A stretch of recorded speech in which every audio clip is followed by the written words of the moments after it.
সুপ্রিয় শ্রোতমণ্ডলী, আসসালামু আলাইকুম রহমতুল্লাহ। এক ভাই প্রশ্ন করেছেন যে আকিকার গোস্ত বাবা এবং মা খেতে পারবে কিনা। সুন্দর প্রশ্ন করেছেন। সম্মত ভাইরা আমার, যে ভাইটি প্রশ্ন করেছেন তার উদ্দেশ্যে এবং সকলের উদ্দেশ্যে আমি বলতে চাই যে আকিকার গোস্ত অবশ্যই বাবা মা খেতে পারবে কিনা তা আমাদের জানা দরকার। সম্মত ভাইরা আমার, আমাদের অনেক সময় দেখা যায় যে প্রশ্ন করতে চায় না, লজ্জায় শরমে, মানুষ কি বলবে যে এত বড় একটা মানুষ বা এত এই একটা পজিশনের মানুষ, অথচ এই তুচ্ছ একটা বিষয় জানে না। হ্যাঁ, না জানাটা স্বাভাবিক, না জানতেই পারে, আর জানার জন্য আপনাকে প্রশ্ন করতে হবে।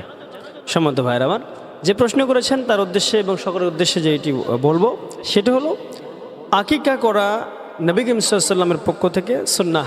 এটি ইব্রাহিম আলাইহিস সালামের একটি সুন্নাহ বললে চলে, কিন্তু নবী করিম সাল্লাল্লাহু আলাইহি ওয়াসাল্লামও এটি আর কি নির্দেশ দিয়েছেন এবং আদেশ করেছেন। তো আকিকা করা হচ্ছে সুন্নাহ, এটি 7 দিনের ভিতরে করা হচ্ছে সুন্নাহ।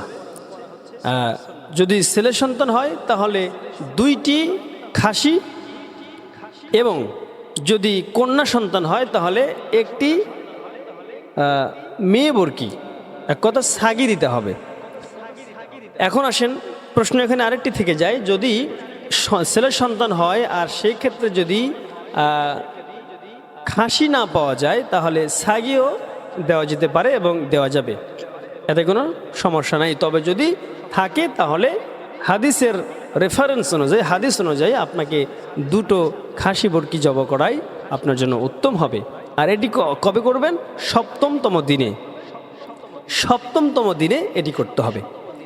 দেখুন, আমরা কোরবানির গোস্ত যেভাবে আমরা ভাগ করি 3 ভাগে, একটি হলো সামাজিক হতদরিদ্র মানুষের জন্য, সামাজিক যেই খয়রাতি যে মানুষগুলো থাকে তাদের জন্য, আর 2 নম্বর হলো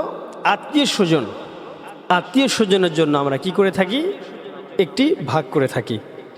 নিজের নিকটতম গরিব আত্মীয় স্বজন যারা আছে তাদের জন্য আমরা এটি ভাগ করে থাকি। 3 নম্বর ভাগ হলো নিজের জন্য।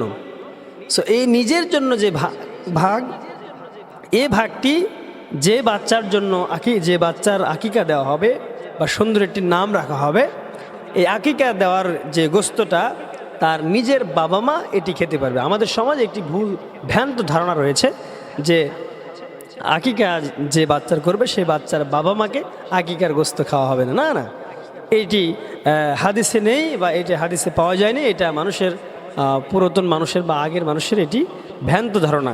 এই জন্য আমরা ভ্রান্ত ধারণা থেকে, ভুল ধারণা থেকে, ভুল থিওরি থেকে আমরা দূরে থাকবো।